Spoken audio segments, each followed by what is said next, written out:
관계를 바꾸다라는 제목으로 잠시 말씀 전하겠습니다.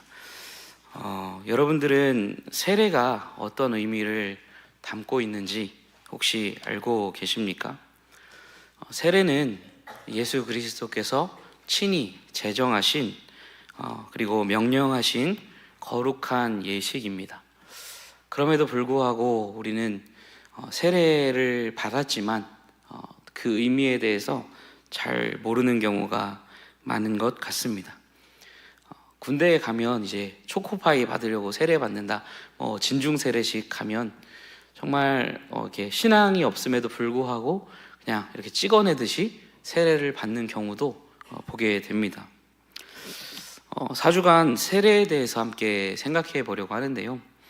이 세례가 그냥 형식적인 어떤 예식이 아니라 사실은 세례는 그 안에는 굉장한 복음과 은혜가 담겨 있음을 함께 생각해 보고자 합니다. 먼저 세례에 대해서 본격적으로 들어가기 전에 먼저 믿음을 일으키는 수단이 무엇인지에 대해서 함께 생각해 보기를 원합니다. 하이델베르크 요리문답은 우리에게 믿음을 주는 수단 두 가지를 이야기합니다. 여러분, 믿음은 어디에서 오는가? 그것에 대해서 이렇게 설명을 하는데요. 그 두 가지는 하나는 말씀이고 또 하나는 성례다, 이렇게 이야기해요. 65문을 제가 한번 읽어보겠습니다. 오직 믿음으로만 우리가 그리스도와 그의 모든 은덕에 참여할 수 있는데 이 믿음은 어디에서 옵니까? 라고 이렇게 물어봅니다. 여러분, 우리가 예수 그리스도의 은덕, 그 십자가와 그 부활의 은혜에 참여할 수 있는 것은 무엇을 통해서 얻게 되는 건가요? 오직 믿음을 통해서 우리는 예수 그리스도의 그 모든 은혜를 얻게 되는 것이죠. 그러면 이 믿음이 어디서 오는가, 그것을 여기서 물어보고 있습니다. 우리는 믿음을 통해서 예수 그리스도의 모든 은혜를 누리는데 그 믿음은 그러면 어디서 오는가 라고 물어보면서 이렇게 답합니다. 우리 답은 같이 한번 읽어보겠습니다. 시작. 성령에게서 옵니다. 그분은 거룩한 복음의 강설로 우리의 마음에 믿음을 일으키며 성령의 시행으로 믿음을 굳게 하십니다. 아멘. 여러분, 믿음이 어디서 온다고 하죠? 성령에게서부터 온다라고 이야기합니다. 믿음은 사람이 만들어내는 것이 아닙니다. 우리가 믿고 싶다고 믿어지는 것도 아니고요. 하나님이 그 주권적인 뜻대로 성령께서 주시는 것입니다. 그런데 성령께서 우리에게 믿음을 주실 때 사용하시는 수단이 두 가지가 있습니다. 그것이 뭐냐면 바로 말씀과 성례라는 두 가지 수단을 사용하신다고 말합니다. 여기 조금 한번 답을 다시 보시면요, 그분은 거룩한 복음의 강설로, 이 복음의 강설이라는 게 설교를 말하는 거죠. 말씀의 선포를 통해 우리에게 믿음을 일으킵니다. 말씀은 믿음을 일으킵니다. 그러면 무엇이 이 믿음을 굳게 하는가? 바로 성례가, 성례의 시행으로 믿음을 굳게 합니다. 다시 한번 말씀드릴게요. 말씀의 선포는 우리에게 믿음을 일으키고 성례는 우리에게 일으켜진 그 믿음을 굳게 해주는 역할을 한다는 거죠. 성령께서 말씀을 사용하시고 또 성례를 사용하심으로 우리에게 믿음을 일으키고 믿음을 굳게 하시는 사역을 오늘도 하고 계시다는 겁니다. 여기서 이 말씀과 성례라는 수단에 주목해 보시면서요, 여러분들이 어떻게 예수를 믿게 되었는가 한번 잘 생각해 보시면 좋을 것 같아요. 어떤 분들은 기적적인 체험, 병 고침의 체험을 하신 분들도 계시겠지만 어찌되었든 간에 우리가 결국 예수 그리스도를 믿게 된 것은 말씀의 선포를 통해 그분을 알고 십자가를 알고 우리가 예수 그리스도를 믿고 영접하게 되었던 것입니다. 성령께서는 말씀을 통해 이처럼 우리의 믿음을 일으키십니다. 그리고 일으켜진 그 믿음을 성례라는 수단을 통하여 굳게 세우시는 거죠. 자, 그러면 성례가 무엇인가 생각해 보려고 하는데요. 로마 카톨릭에서 칠성례라는 말 들어보셨죠? 그래서 칠성례라는 게 있어요. 견진성사, 고해성사, 세례와 성찬을 포함해서 여러 가지 성례가 있습니다. 근데 개신교에서는 칠성례를 인정하지 않습니다. 왜냐하면 성경에 나오지 않기 때문에 그래요. 성경에 나오지 않기 때문에 그런 것들을 받아들이지 않고요. 우리 개신교에서 받아들이는, 개혁주의에서 우리가 받아들이는 성례는 두 가지입니다. 두 가지. 뭐냐면 세례와 성찬입니다. 세례와 성찬. 왜 이 두 가지만을 우리가 받아들이고 인정하고 시행하느냐? 예수 그리스도께서 친히 제정하시고 명령하신 예식이기 때문에 세례와 성찬만을 우리는 거룩한 예식으로 인정하고 또한 시행하는 것이죠. 주께서 잡히시기 전에 잔을 가지사 이것을 빵을 떼어주시면서 먹으라, 이것은 내 몸이다. 그리고 오실 때까지 이것을 하라고 주님이 명령하셨어요. 그리고 승천하시면서 너희들은 가서 복음을 전해 그들을 아버지와 아들과 성령의 이름으로 세례를 주고 이렇게 명령하셨어요. 그렇기 때문에 이 두 가지 세례와 성찬만 우리가 성례라고 보고 있는 것이죠. 아무튼 이 두 가지 예식은 어떤 역할을 하는가? 위에서 살펴본 것처럼 이 세례나 성찬이라는 것은 믿음을 우리에게 굳게 해주는 역할을 한다는 겁니다. 여러분, 교부들, 초대 교부들이라고 해요. 처음 교회의 지도자들, 사도들 이후의 지도자들을 우리가 교부들이라고 부르는데요. 교부들은 성례, 세례와 성찬에 대해 이렇게 정의하였습니다. 눈에 보이지 않는 은혜를 나타내는 눈에 보이는 표, 눈에 보이지 않는 은혜를 나타내는 눈에 보이는 표라고 정의를 했어요. 그러니까 하나님의 은혜가 여러분 눈에 보이나요? 안 보이죠. 예수 그리스도의 보혈, 하나님의 은혜, 죄 씻음, 이런 것들은 눈에 보이지 않는 은혜입니다. 근데 이 눈에 보이지 않는 은혜를 우리에게 보이도록 나타내주는 표가 뭐냐? 성례라는 거예요. 보이지 않는 은혜를 우리에게 보이게 표현해 줌으로써 우리의 믿음을 굳건하게 해주는 것이 성례죠. 여러분, 성찬식을 할 때 우리가 떡을 나누고 또 잔을 나누면서 보는 거죠. 보이지 않는 주님의 은혜를 보고 맛보고 만져보고 하면서 그 주님의 은혜를 우리가 피부로 또 경험하고, 이렇게 그 은혜를 통하여 하나님의 이 수단을 통하여 우리의 믿음을 굳게 하는 것이 성례에 담겨있는 의미입니다. 세례와 성찬이 어쨌든 그런 역할을 한다는 것인데요. 세례 자체가 어떤 신비한 효능이 있는 것은 아닙니다. 세례 자체에 어떠한 이게 신비한 효능이 있다기보다는 그런 것은 아니지만, 또한 동시에 세례는 은혜의 방편이라는 거죠. 하나님께서 이것을 통해 우리에게 은혜를 베풀어 주시는 방편이라는 겁니다. 자, 세례는 어떤 의미가 있는가? 대표적으로 두 가지 의미를 우리가 보통 이야기하는데요. 거기 강의 안에 보시면 세례는 죄 씻음의 표다 이렇게 되어 있어요. 죄 씻음의 표다. 보통 우리가 죄 씻음이라고 얘기할 때는 그리스도의 피와 성령으로 씻음 받는다는 것을 이야기합니다. 그래서 그리스도의 피로 씻음 받는다는 것은 우리가 예수 그리스도께서 십자가에 흘리신 그 보혈의 피로 우리의 죄가 사함을 받는 것을 뜻하는 것이고, 성령으로 씻음 받는다는 것은 죄인된 우리의 모습을 성령께서 거룩하게 바꾸어 나가시는 것을 말하는 거죠. 그래서 이 세례는 죄 씻음의 표입니다. 그래서 물로 우리의 몸을 씻는 것처럼, 그렇죠? 세례를 할 때 물을 사용하잖아요. 그것처럼 우리의 죄 씻음도 너무나 분명하다라는 것을 세례를 통해 우리에게 보여준다는 거죠. 자, 두 번째 의미는 뭐냐면, 세례는 그리스도와 연합하였다는, 우리가 그리스도와 연합했다는 표가 세례입니다. 우리 장로교 합동 측에서 나온 학습 세례 문답서, 여러분 이 자리에서도 학습 세례 문답을 다 하셨겠지만 공부하셨다면 다 보셨던 내용입니다. 83문답에 보면 세례는 무슨 표입니까? 라고 이렇게 묻습니다. 우리 답 한번 같이 읽어보겠습니다. 시작. 죄사함과 그리스도와 연합된 표이고 하나님의 영원한 새 언약의 백성이 되었다는 성령의 인치심을 받았다는 표입니다. 그러므로 세례는 일생에 한 번만 받습니다. 아멘. 여러분, 세례는 내가 받을 때 잘 모르고 받았다고 해서 또 받을 필요도 없고, 그렇지 않습니다. 다른 교단에서 받아도 또 받을 필요도 없습니다. 세례는 일생에 한 번만 받으면 되는데요. 이것은 죄 사함을 받았다는 표이고, 또한 동시에 우리가 그리스도와 연합했다는 표입니다. 이것을 세례가 외적으로 우리에게 나타내 준다는 거죠. 그래서 오늘을 포함해서 이제 4주간 주로 이 두 번째 의미, 그리스도와 연합하게 되었다라는 이 의미에 조금 초점을 맞추어서 세례에 대해서 생각해 보려고 합니다. 제가 이제 주로 참고한 책은 세례 예식에서 복음으로라는 책인데요. 거기 보면 세례의 의미를 4가지로 좀 설명을 하는데, 거기 이제 1주차부터 4주차까지 이렇게 제목을 적어 놨습니다. 세례 관계를 바꾸다, 세례 옷을 바꾸다, 세례 가족을 바꾸다, 세례 사명을 바꾸다. 이와 같은 내용으로 4주간 함께 나누려고 합니다.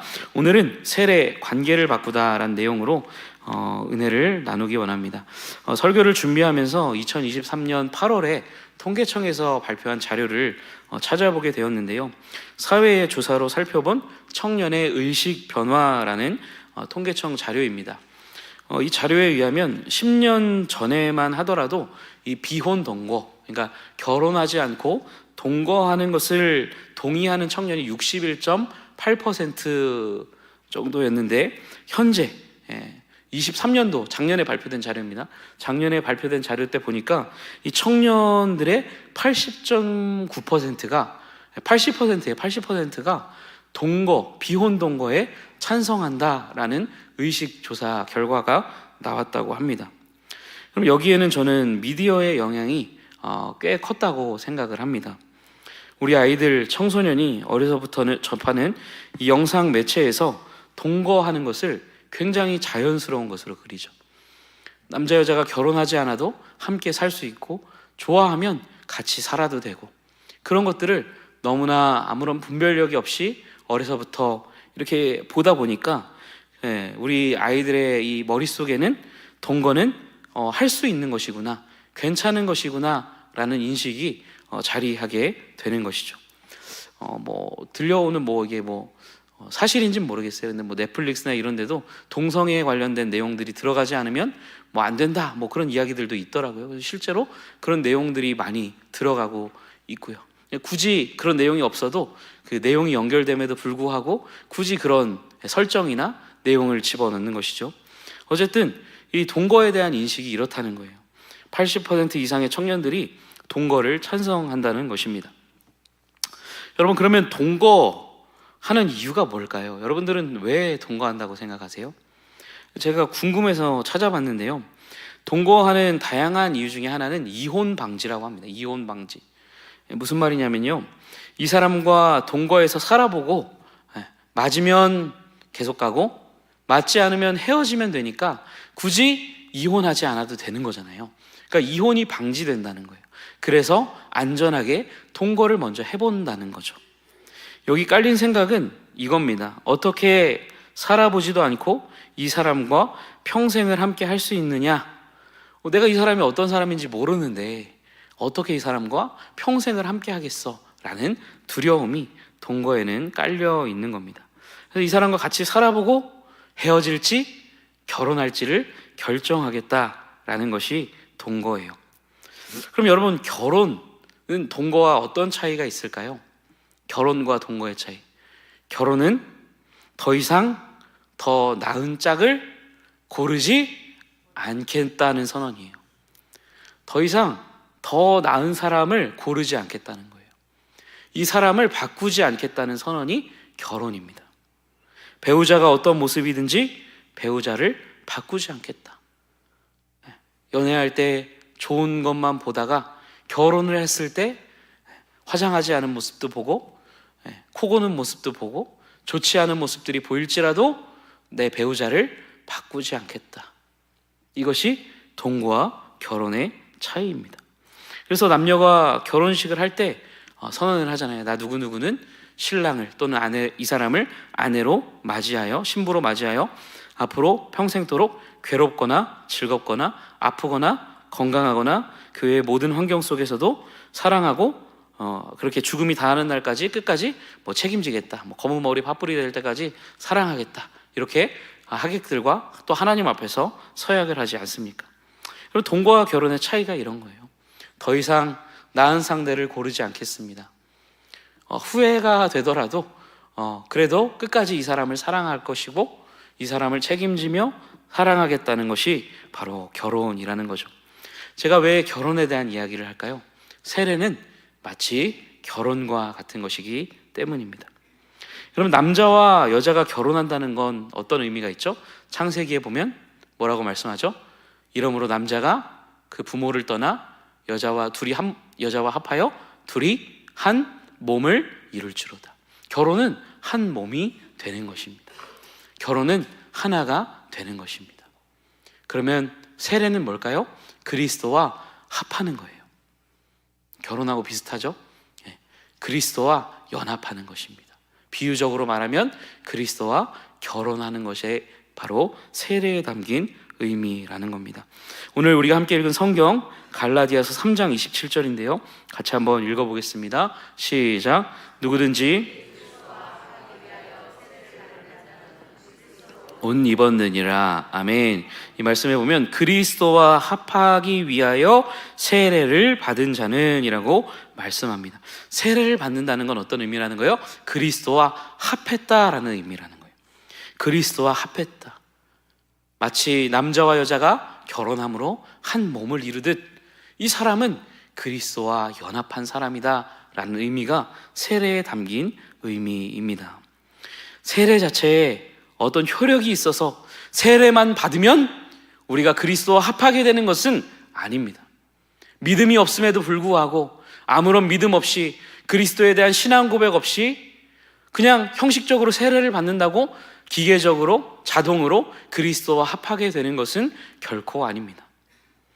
아까 말씀드린 바와 같이 이 세례는 은혜의 수단이고 또한 은혜의 표입니다. 표이죠. 우리가 그리스도와 연합하게 되는 것은 믿음을 통해 연합하게 되는 거예요. 예수 그리스도를 믿음으로 그리스도와 합하게 되는 겁니다. 그리스도를 믿을 때 우리는 그리스도와 하나로 연합하게 되고 그분 안에 있는 자가 되는 겁니다.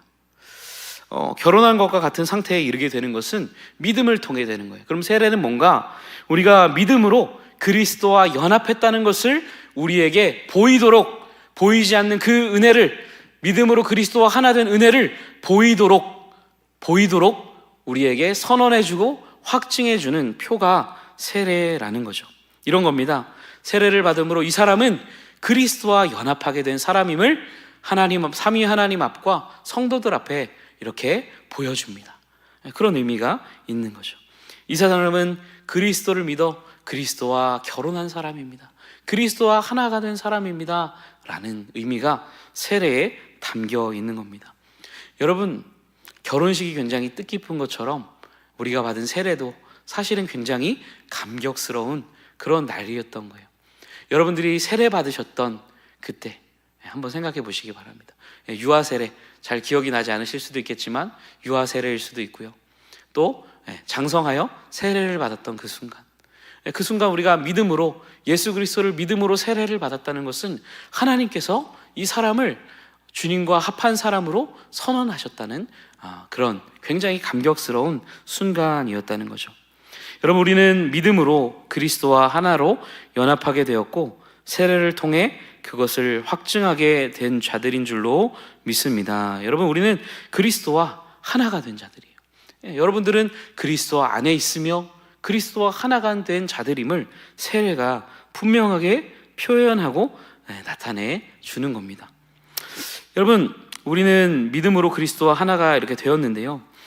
동거는 마음에 안 들면 떠나겠다는 거지만 결혼은 마음에 안 들어도 떠나지 않는다. 절대로 포기하지 않는다. 이것이 결혼이라고 했죠. 여러분, 우리가 세례를 받아 그리스도와 합하게 되었다는 것은 어떤 의미일까요? 우리는 자꾸만 변해요. 이럴 때는 주님이 좋았다가 이럴 때는 주님을 잊어버렸다가 하지만 우리가 그리스도와 합하였기 때문에 그리스도 안에 있기 때문에 주님은 결단코 더 나은 짝을 고르지 않으시고 우리를 버리지 않으시고 당신의 신부된 우리를 끝까지 사랑하시고 포기하지 않겠다는 의미가 이 그리스도와 합했다라는 세례 안에 담겨있는 의미라는 거죠. 여러분들은 내가 어떻게 하느냐에 따라 하나님의 사랑이 결정된다고 생각한 적은 없으십니까? 우리가 교회 생활을 열심히 하면 하나님이 우리를 더 사랑하시고 조금 소홀히 하고 조금 부족하면 하나님이 우리를 미워하신다고 생각하지는 않으셨습니까? 그러니까 더 열심히 해야지, 내가 더 열심을 내야지, 이런 생각을 하신 적은 없으십니까? 여러분, 근데 이것은 복음이 아닙니다.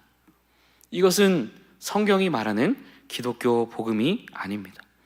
하나님은 결코 우리를 그렇게 대하지 않으십니다.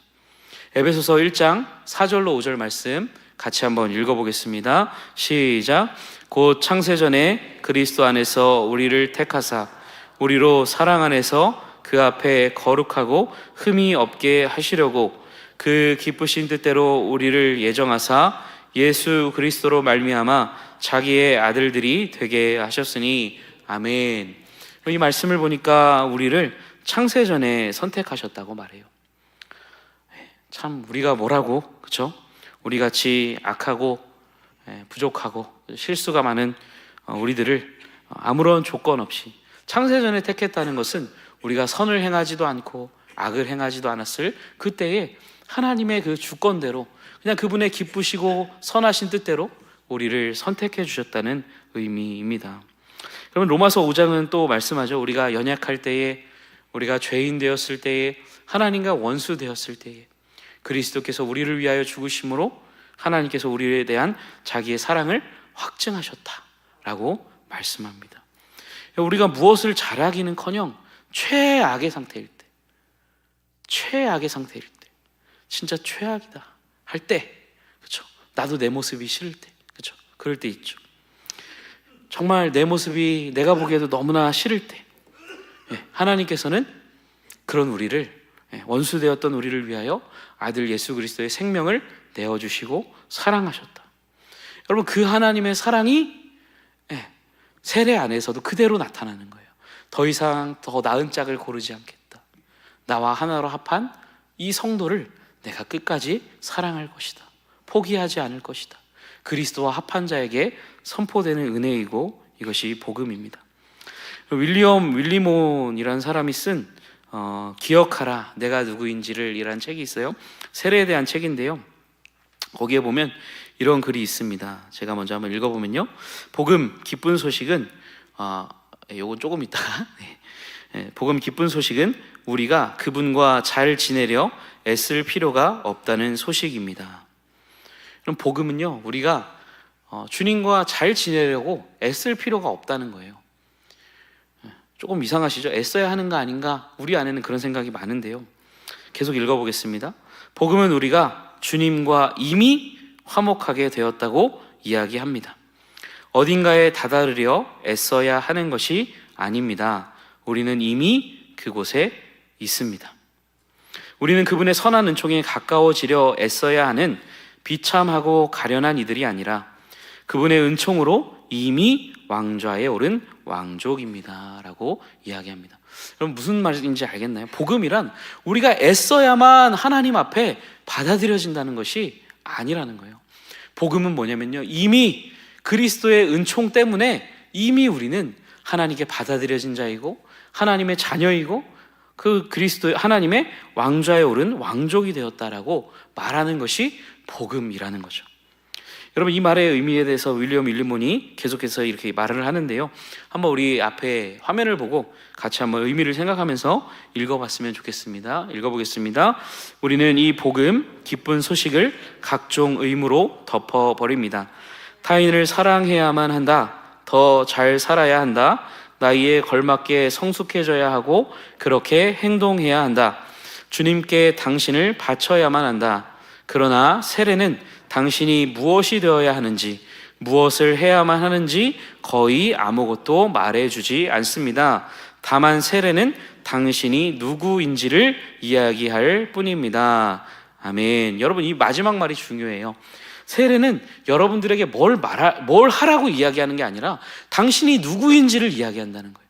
여러분들이 더 열심을 내야 합니다. 여러분들이 하나님께 받아들여지려면 더 애써야 합니다를 세례는 말하는 것이 아니라 여러분들은 이미 어떠한 존재입니다 라는 것을 우리에게 보여주는 것이 세례라는 거죠. 세례는 우리가 누구인지를 말해줍니다. 여러분들은 그리스도와 합한 자입니다. 여러분들은 그리스도와 연합한 자입니다. 여러분들은 그리스도의 사랑받는 신부입니다 라고 우리에게 선언해 주는 것이 세례라는 겁니다. 여러분, 세례 예식에서 복음으로라는 책을 제가 이렇게 참고를 해서 말씀드렸다고 하는데요. 저자는 이런 표현을 써요. 하나님의 사랑은 후불제가 아니라 선불제래요. 후불제가 아니라 선불제라는 것을 이렇게 표현을 쓰는데요. 이 사람이 어떻게 하는지, 잘하는지 못하는지를 보고 후불제로 사랑을 주시는 게 아니라 먼저 사랑을 주신다는 거예요. 이 사람이 어떻든지 먼저 사랑하시는 거. 그래서 하나님을 사랑하게 되는 거. 이것이 하나님의 선불제의 사랑이라고 이야기합니다. 여러분, 이것이 세례가 보여주는 주님의 사랑이고 우리를 향하신 하나님의 복음입니다. 우리 마지막으로 세 가지 도표를 살펴보고 말씀을 정리하려고 하는데요. 여기 세 가지 도표에 보시면 첫 번째는 죄인의 도표입니다. 주님을 알기 전, 그리스도와 연합하기 이전에 우리의 상태였죠. 지금도 그리스도를 알지 못하고 믿지 않는 자들은 이러한 상태에 있습니다. 그래서 도표가 왼쪽, 죄 쪽으로 가 있죠. 죄의 크기 쪽으로 가 있습니다. 그래서 주님을 알지 못하고 믿지 않기 때문에 죄가 가득한 상태가 바로 죄인의 도표입니다. 자, 두 번째 도표는 종교인의 도표입니다. 종교인들은 자신의 신앙을 어떻게 생각하냐면 이렇게 생각한다는 거예요. 예수 그리스도를 믿었어요. 믿습니다. 예수님을 믿으면 내가 이제 여기 가운데 제로의 상태가 된다고 생각을 해요. 죄도 없고 의도 없는 영의 상태가 된다. 그래서 앞으로 이제 내가 어떻게 하느냐에 따라 플러스가 되기도 하고 어떻게 하느냐에 따라 마이너스가 되기도 한다라고 생각을 하는 것이 종교인의 도표입니다. 내가 앞으로 하나님께 잘하는 것 같으면 그래프가 점점 오른쪽으로 이동을 해요. 그래서 내가 남들보다 더 오른쪽에 있으면, A의 위치에 있으면 B에 있는 사람들을 정죄하고 비판합니다. 저것밖에 못해. 이게 전형적인 종교인의 모습이죠. 나는 이만큼 했는데, 나는 A에 있어. 나보다 못한 B에 있는 사람들을 정죄하고 우쭐해하게 됩니다.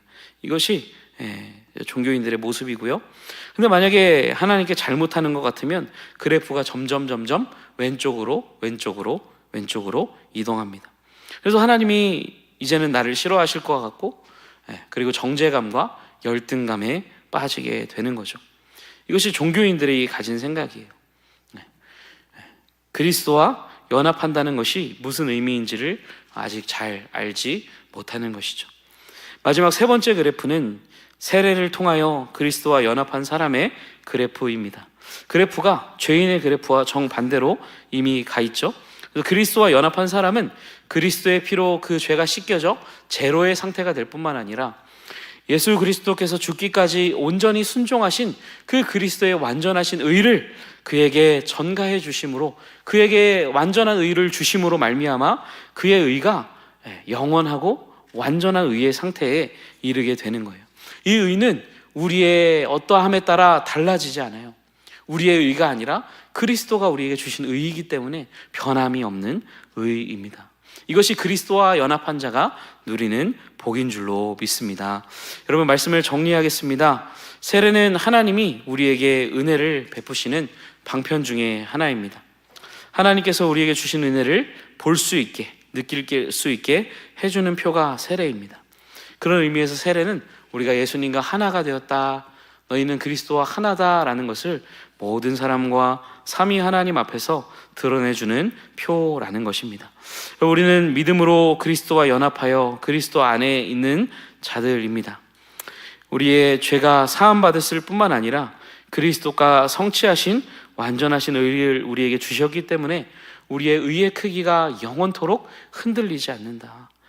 전에는 죄를 지을 때마다 하나님의 평가가 달라질까 두려워했을지 모르지만, 그러나 세례를 받았다는 것, 그리스도와 합했다는 것은 더 이상 우리가 두려워하지 않아도 된다라는 의미를 담고 있습니다.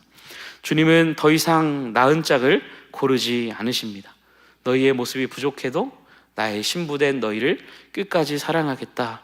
이것이 세례에 담긴 의미이고 여러분들을 향하여 선포하시는 하나님의 복음임을 기억하시면서 우리에게 이 같은 은혜를 베풀어 주신 하나님께 예배하며 주님께 순종하며 살아가시는 모든 성도님들 되시기를 주님의 이름으로 축원합니다. 아멘. 우리 찬송가 303장 함께 찬송하겠습니다.